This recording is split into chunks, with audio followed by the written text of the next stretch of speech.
بسم الله الرحمن الرحيم. السلام عليكم ورحمة الله وبركاته.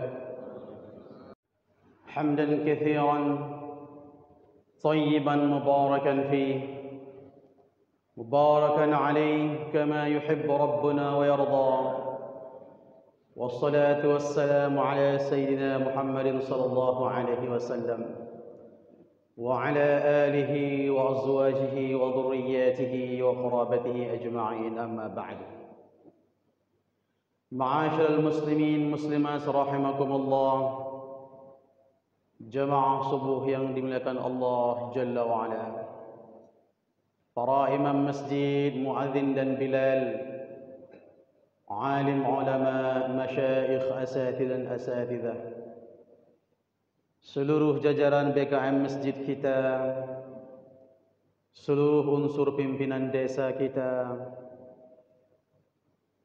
abu-abu, ayahandaku, umi, ibunda, kakak, abang, adik yang berbahagia, dan seluruh pemirsa seiman dan seaqidah. Pada kesempatan ini, tema kita mengenai Nabi Yusuf alaihissalam, yaitu Binyamin dibawa ke Mesir. Ayat terakhir yang kita bacakan pada Selasa yang lampau yaitu surat Yusuf ayat ke-62. Sebelum kita masuk ke ayat selanjutnya, kita sedikit ulang satu ayat, yaitu ayat ke-62. Allah Subhanahu wa taala mengatakan, wa qala li fityanihi ij'alu bida'atahum fi rihalihim la'allahum ya'rifunaha idza qalabu ila ahlihim la'allahum yarji'un. Nabi Yusuf menyampaikan kepada karyawan yang bertanggung jawab memberi takaran dan membagi gandum kepada orang-orang yang datang ke istana Yusuf alaihissalam. Masukkanlah kembali alat tukar yang dibawa oleh 10 orang. Tidak ada lain, itu adalah abang kandung Nabi yang mulia ini. Kembalikan lagi alat tukar mereka dengan gandum ini. Masukkanlah semuanya ke dalam bungkusan gandum yang akan kita berikan kepada mereka. Semoga nanti apa yang telah kita kembalikan dengan diam-diam, sampainya mereka di rumah mereka dan bertemu dengan keluarga besarnya, mereka akan tahu bahwa telah kita kembalikan alat tukar mereka. Dan mudah-mudahan mereka nanti akan kembali lagi ke Mesir ini. Setelah itu berangkatlah 10 orang saudara Nabi Yusuf pulang ke Syam. Baru kita masuk ayat berikutnya. Falamma raja'u ila abihim. Ketika mereka telah tiba ke Syam dan bertemu dengan ayahnya. Qalu ya abana muni'a minnal kailu fa arsil ma'ana akhana naktal wa inna lahu lahafidhun. Sesampai di Mesir, pertama kali yang ada dalam pikiran 10 orang abang Nabi Yusuf adalah bagaimana cara menyampaikan kepada ayah kita untuk membawa Binyamin ke Mesir, sementara mereka sadar bahwa mereka pernah melakukan kezaliman. Inilah sepanjang jalan dari Mesir menuju Syam menuju tanah air mereka, sedang berpikir apa yang akan kita sampaikan kepada ayah kita nanti, sementara kita dulu pernah menzalimi Yusuf. Sekarang kita minta pula lagi adiknya Benyamin untuk kita bawa berpisah jauh dari ayahnya Yakub ke Mesir. Ini tidak ringan dan ini adalah tugas yang sangat berat. Sementara itu di ayat 61 sudah janji dengan Yusuf. Qalu sanurawidu anhu abahu wa inna lafa'ilun. Ayat 61-nya, di waktu Nabi Yusuf tanya, mana satu orang lagi? Kalian 12 bersaudara, satu kalian bilang sudah meninggal dunia, satu lagi ada adik seayah dan seibu dari yang meninggal dunia tadi, dan sekarang kalian hanya 10 orang yang hadir di istanaku. Apa jaminan kebenaran kata-kata kalian ini? Di mana bisa saya pegang pernyataan kalian ini? Itulah tantangannya. Mereka mengatakan tidak ada bukti kalau sekarang, wahai menteri. Tak ada satupun kami kenal di Mesir ini. Bagaimana kami dapat ajukan seseorang sebagai bukti untuk menyatakan kami itu benar apa yang telah kami sampaikan kepadamu, wahai menteri atau raja. Cara lainnya adalah tidak ada lain, yaitu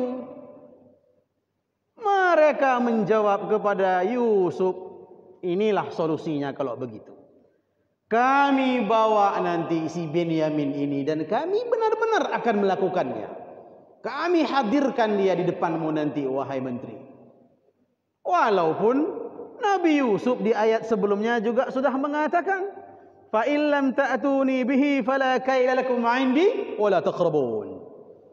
Kalau nanti kalian enggak bawa Benyamin, jangan coba-coba datang ke Mesir, datang ke istana ini, dan kalian tidak akan mendapatkan bantuan gandum selanjutnya. Begitu tiba 10 orang tadi ke Syam, ke rumah mereka, awal kata-kata yang keluar dari lisan mereka, qalu ya abana muni'a minnal kailu. Wahai ayah kami Yakub alaihissalam, kami nanti tahun depan tidak diberi lagi bantuan gandum. Kita tak dapat lagi subsidi logistik untuk melawan musim panas paceklik ini. Maka wahai ayah kami, utuskanlah nanti bersama kami Benyamin. Izinkan kami bawa adik kami Benyamin ini. Kami akan jaga dia, wahai ayah. Kita akan dapat tambahan subsidi gandum jika kami bisa menghadirkan Benyamin. Yang muncul dalam pikiran Nabi Yakub selaku dia manusia, itu jika kita buka lagi surat yang sama, ayat yang lampau 11-12. Qalu ya abana ma laka la ta'munna ala Yusuf farsilhu ma'ana yarta' wa yal'ab wa inna lahu lahafidhun. Yang ayat sebelumnya wa inna lahu lanasihun. Yang setelah itu ayat 12-nya ditutup dengan wa inna lahu lahafidhun. Sama di ayat 63 yang kita bacakan juga di awal tadi, wa inna lahu lahafidhun. Sama ujung ayatnya. Kalau dulu mereka lobi ayahnya untuk diizinkan bawa Yusuf main-main bersama mereka, sekarang mereka lobi ayahnya untuk membawa Benyamin adik Yusuf lebih jauh lagi ke negeri orang lain, ke Mesir. Kitalah selaku orang tua bila terjadi kasus ini dalam keluarga besar kita. Kalimatnya pun sama. Dulu mereka begitu hebat meyakinkan ayahnya, yaitu Yakub. Ayah, kami sayang sama adik kami ini. Kami cinta sama Yusuf ini. Ayah, kami jaga dia, ayah. Sama lahafizun. Mendengar kata-kata saja, itu selaku manusia sudah mulai berpikiran Nabi Yusuf. Tidak kita bawa dulu pangkatnya, derajatnya sebagai Nabi, tapi selaku sosok manusia, pastilah ada sedikit traumatik atau banyak. Ini sama anakku, dulu minta Yusuf, wa inna lahu lahafizun. Sekarang minta dibawa Binyamin ke Mesir, wa inna lahu lahafizun. Dulu pun janjinya sangat meyakinkan saya. Itulah berat ternyata untuk meyakinkan kembali kekecewaan yang lampau yang pernah dirasakan oleh siapapun. Nabi Yakub selaku manusia pastilah memiliki perasaan, memiliki keraguan. Nanti jangan-jangan nasib Benyamin jika ku izinkan sama pula seperti nasib abangnya Yusuf yang dibilang telah dibunuh, dimakan oleh serigala. Nanti Benyamin bisa ada alasan lain. Ini ternyata beratnya kepada kedua belah pihak. Sang anak 10 orang tadi, mereka juga tahu berat akan menyampaikan permintaan ini, tapi tak ada pilihan. Karena syaratnya adalah mutlak harus bawa Benyamin ke Mesir.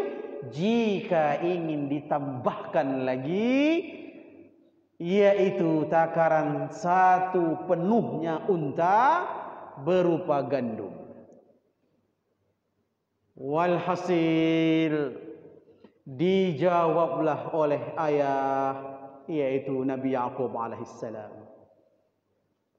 Qala hal amanukum alaihi illa kama amintukum ala akhihi min qabl.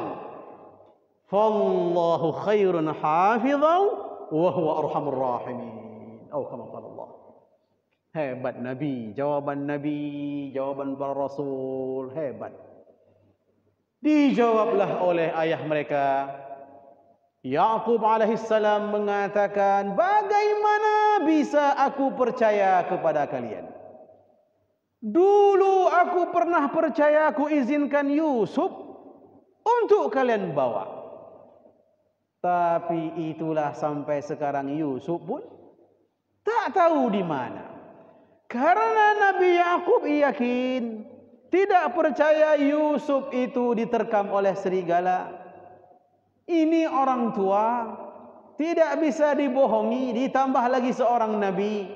Di waktu abangnya yang 10 ini bersandiwara membawa baju Yusuf, gamisnya yang penuh dengan darah, tidak ada lain adalah darah daripada serigala. Mereka katakan, ini buktinya wahai ayah kami, wahai Nabi Yakub, ini buktinya. Yusuf diterkam oleh serigala dan darahnya berlumuran di bajunya ini. Diciumlah oleh Nabi Yakub. Ini bukan darah daripada manusia, ini darah hewan. Walaupun dalam Al-Quran tidak dijabarkan, Nabi Yakub mengklarifikasi alasan-alasan anaknya itu. Maka masih yakin Yusuf itu masih berada di muka bumi. Tapi tak tahu, Nabi Yakub ayahnya tak tahu di posisi mana, di titik mana kalau bahasa sekarang kita. Posisi daripada Nabi Yusuf alaihissalam. Maka itulah jawabannya. Bagaimana dulu aku pernah percaya kepada kalian, kutitipkan Yusuf untuk kalian bawa. Pernah kalian lakukan ini terhadap Yusuf. Dan bagaimana aku bisa percaya jika kutitipkan lagi adik Yusuf kepada kalian?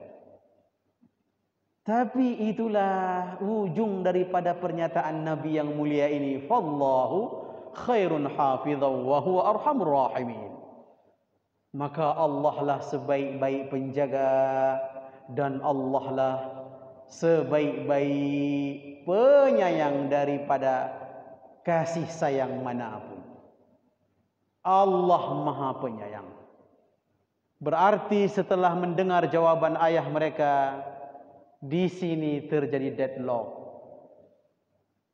Mereka pun tahu diri. Mereka sadar atas kesalahan yang mereka perbuat terhadap Yusuf alaihissalam.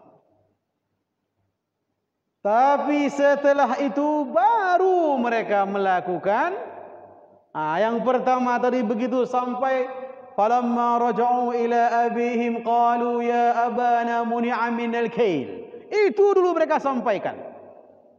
Barulah dilanjutkan walamma fatahu mata'ahum wajadu bidha'atahum ruddat ilaihim. Tadi deadlock terjadi, tak ada bisa jawab apapun lagi, tak bisa kita reargumentasi kepada ayah kita. Memang itu benar apa yang ayah sampaikan tentang perihal yang pernah kita lakukan. Mereka bukalah gandum yang dibawa dari Mesir tadi. Waktu dibuka, dilihat pula, mereka lihat di dalamnya. Ternyata alat tukar yang mereka berikan untuk pemerintah Mesir dikembalikan oleh Nabi Yusuf alaihissalam secara diam-diam. Terkejut mereka, oh bayangkan mereka memang benar-benar memuliakan kita. Ini lagi memancing pembicaraan antara 10 orang abang tadi untuk bisa berbicara lagi dengan Yakub. Maknanya di sini adalah bukan Yakub tak mau bicara dengan anaknya atau kebalikannya, tapi waktu tadi minta izin Benyamin untuk dibawa dan jawaban ayah mereka tidak mengizinkan untuk membawa Benyamin. Di situ tak ada lagi pembicaraan karena sudah tahu kesalahan. Di waktu mereka buka itu, oh ini bisa lagi untuk mencairkan suasana antara 10 orang anak dengan ayahnya. Lihat ayah, kami buka barang yang kami bawa, gandum ini, ternyata mereka pihak istana itu, menteri itu mengembalikan barang-barang tukaran yang kami bawa dulu. Apa lagi yang kita inginkan wahai ayah? Mana beri? Apa lagi kita inginkan ayah? Apa lagi kurangnya ini baiknya mereka kepada kita? Kalau dalam kitab ini akramna wa qaddamna, bahasa Arab ya. Kami dimuliakan, ukrimna wa qaddimna, kami diutamakan daripada orang-orang lain yang sedang antri. Sebab yang antri bukan hanya 10 orang abang Yusuf. Yang antri untuk mendapatkan gandum banyak sekali. Di samping penduduk lokal, penduduk Mesirnya, juga jazirah Arab yang lain juga datang penduduknya untuk mendapatkan bantuan gandum. Barulah di situ dikatakan lagi, sesungguhnya jika engkau izinkan kami ayah, kita dapat tambahan gandum, dapat kita kasih makan keluarga kita, kami juga dapat menjaga adik kami Benyamin ini. Wa nazdadu kaila ba'ir, kita bisa dapat tambahan logistiknya 1 unta penuh kalau bisa bawa Benyamin daripada gandum di negeri Mesir. Dzalika kailun yasir. Itu wahai ayah kami gampang kali bagi raja Mesir itu. Bagi Yusuf, walaupun mereka belum tahu itu Yusuf, kalau kita bahasa kita lah, bagi Yusuf selaku menteri dan kadang-kadang disebut dia seorang raja, mudah sekali untuk memberi tambahan gandum sejumlah 1 padatnya unta.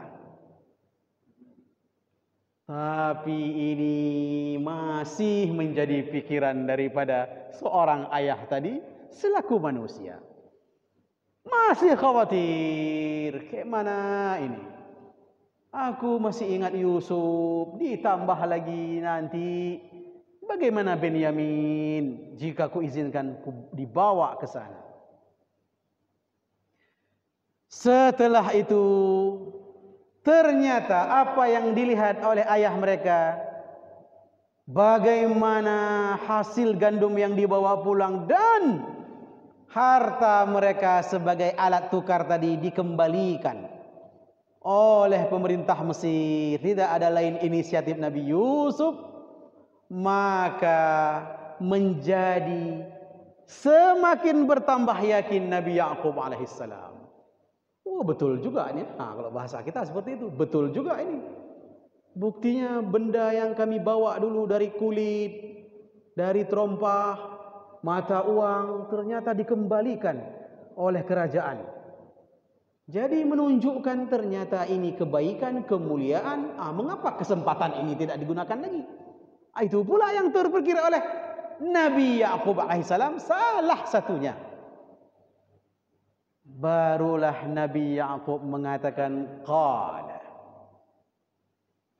bahwa lan ursilahu ma'akum hatta tu'tuni mawthiqan min Allah. Aku tidak akan mengizinkan kalian membawa Benyamin, ada syaratnya kecuali kalian bersumpah kepadaku atas nama Allah Rabbul Alamin.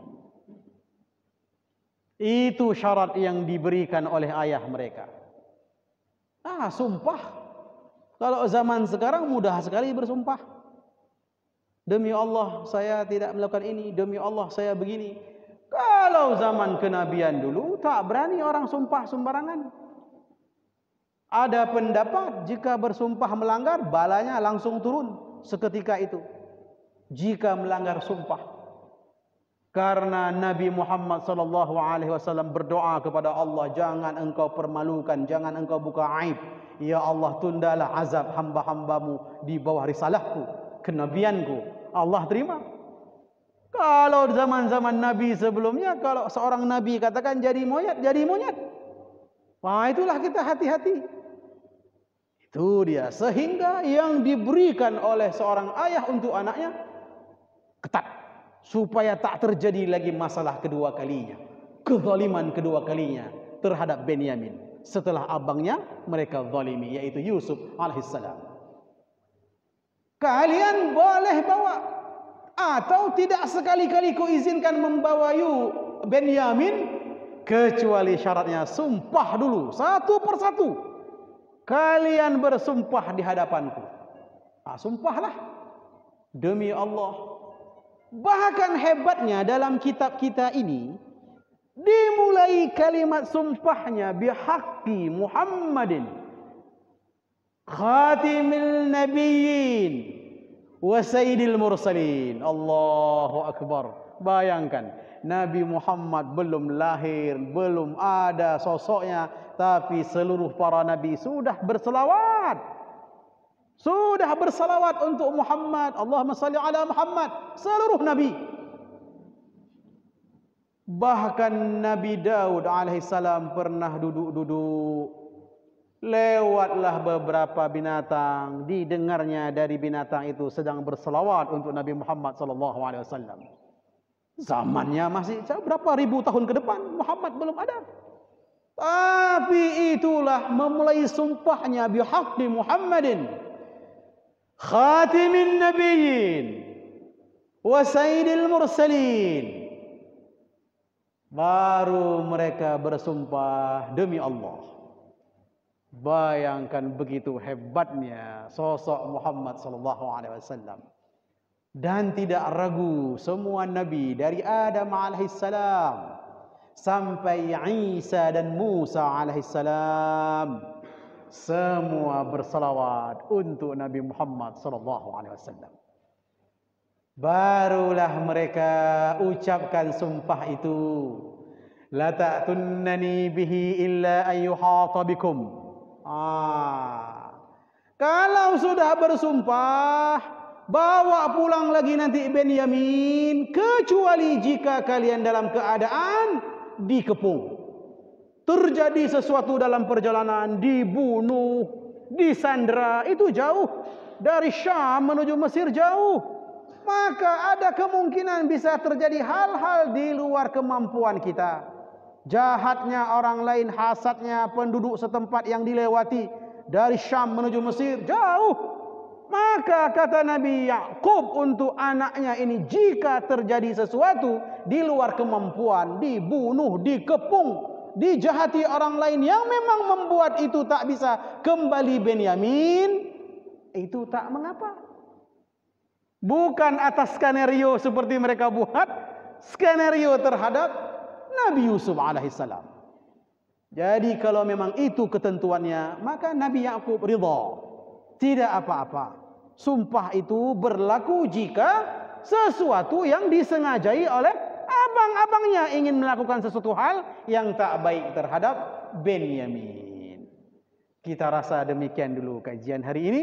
InsyaAllah kita sambung lagi pada waktu yang akan datang. Subhanakallahumma bihamdik, asyhadu an la ilaha illa anta astaghfiruka wa atubu ilaik. Assalamualaikum warahmatullahi wabarakatuh.